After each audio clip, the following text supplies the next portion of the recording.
Hi, this is Celine Al-Noubani, and this is my presentation on the 67 War and the UN Resolution 242. The 67 War was a six-day war between June 5th and June 10th, 1967. It was considered the third of the Arab-Israeli wars, and the main countries involved were Egypt, Israel, Jordan, and Syria.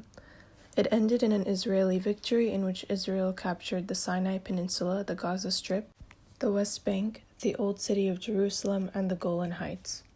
The war arose out of heightened tensions between Israel and its neighboring countries, and after back-and-forth military strikes.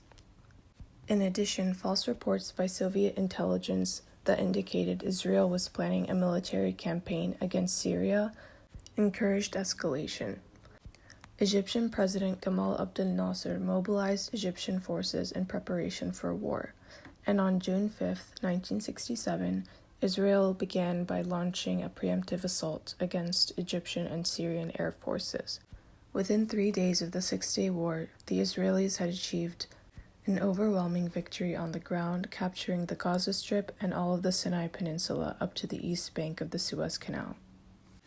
On the Eastern Front on June 5th, Jordanian forces began shelling West Jerusalem, disregarding Israel's warning to King Hussein to keep Jordan out of it. However, they faced a crushing Israeli counterattack. And on June 7th, Israeli forces drove Jordanian forces out of East Jerusalem and most of the West Bank. And on June 9th, Israel launched an assault on the Golan Heights, capturing it from Syrian forces after a day of heavy fighting. By the end of this war, Egypt's casualties numbered over 11,000, in addition to 6,000 casualties for Jordan and 1,000 for Syria, compared with only 700 for Israel. The UN Security Council called for a ceasefire on June 7th that was immediately accepted by Israel and Jordan, Egypt accepting the following day, and eventually Syria accepting the ceasefire on June 10th, the end of the war. This war led to the establishment of the UN Resolution 242, which was passed November 22, 1967. This called for Israel's withdrawal from the territories it had captured in the 67 war in exchange for lasting peace, and the resolution eventually became the basis for diplomatic efforts between Israel and its neighbors, including the Camp David Accords with Egypt, and the advocacy of a two-state solution with the Palestinians. As you can see here by the resolution, its two main principles read: withdrawal of Israel armed forces from territories occupied in the recent conflict, and termination of all claims or states of belligerency, and respect for an acknowledgement of the sovereignty, territorial integrity, and political independence of every state in the area and their right to live in peace within secure and recognized boundaries, free from threats or acts of force. The Israelis supported the resolution as it called on the Arab states to accept Israel's right to live in peace within secure and recognized boundaries, free from threats or acts of force. In addition, each of the Arab states eventually accepted it, as it called for Israel to withdraw from its recently occupied territories.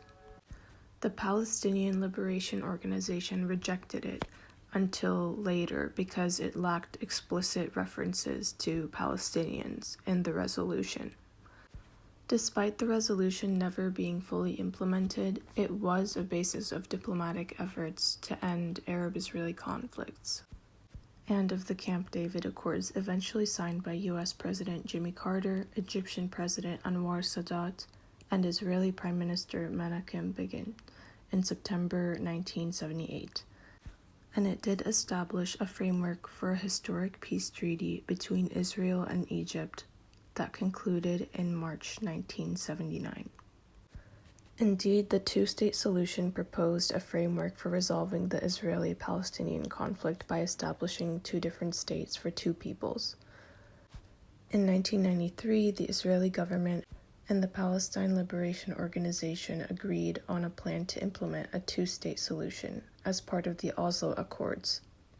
However, as widely known, Israeli Prime Minister Rabin was assassinated by a Jewish extremist while attending a peace rally on November 4, 1995, and the Oslo Accords fell through.